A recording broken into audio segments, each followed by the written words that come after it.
wellness is breaking out of negative habits and cycles and actually gaining some ground.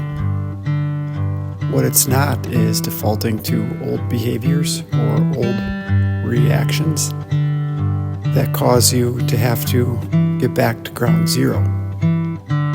Or another way to put it is, if you don't have a coping mechanism to deal with all the stress and anxiety that actually helps you get a foothold and improve, then all you're doing is repeating the same cycle over and over again, ultimately spinning your wheels in place or stuck on what they would call the rat race or on the treadmill.